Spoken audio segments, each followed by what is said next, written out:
I and my team, in Tianhe team, and the Chinese scholars could have a chance to exchange ideas and technologies with the people all over the world and broaden my view. Another thing I think also leading me change a little bit of my personal research in priority and direction.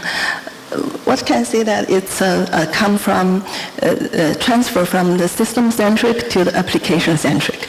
Because, before the Tianhe 1 and Tianhe 2 become the number one, I have involved in the system design work for the Chinese supercomputer for more than 15 years. At that time, I'm focused on to design and implement the high-performance system software, the communication library, the MPI, the job scheduler, and the file system, etc. At that time, I also help people to optimize the applications. But I do that, I try to demonstrate how powerful our system is. And after we become the number one and got more attention about the system, and people also consider and care about how the Tianhe 2 system used. What can the support scientists or the society to do the broadly application? So it make me change my view to think about that, how if we have some application requirements come from not only the conventional HPC era, also come from life science, smart city, the new emerging applications. So I try to establish some new domain-specific application platform to support our end users, not just to think about our system, but to think about our user application. Yeah. Thank you. Yeah, so I could ask you to be very short, 30 seconds or 45 seconds, let's say.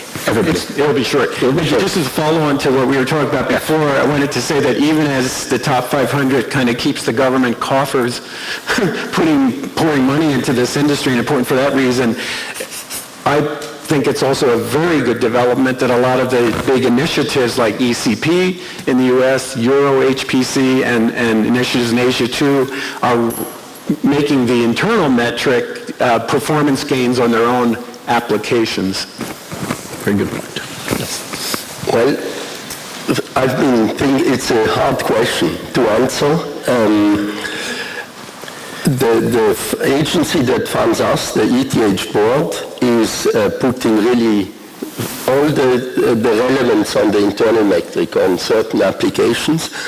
And so in that sense, the top 500 can become a bit annoying because we have a clear goal that we have to deliver, say, systems for Meteor Swiss with set performance. And then people ask me, why is this not on top 500? Or what is the top 500 performance going to be of your next system? And this is what I mean by a distraction. Yes. And it can be a real problem. So I'm sorry I can't give you a more positive answer. Well understood. In the good and the bad way. And I'm kind of in the same camp as Thomas. I mean, we try to spend all of our time focusing on sustained application performance and working with people like Thomas to make machines do useful things. And the top 500 is just, it's always there kind of in the background about, where will you be in the rankings. And it can be fun when you happen to have a machine that shows up and you get to, but the reality is that we mostly concentrate on applications. Okay. It has been kind of nice because my career kind of started with the T3E back in, that we started working on in 92, 93, right at the beginning of the list. So it's been kind of documenting that period of time. So it's been kind of fun for me personally to see that progress.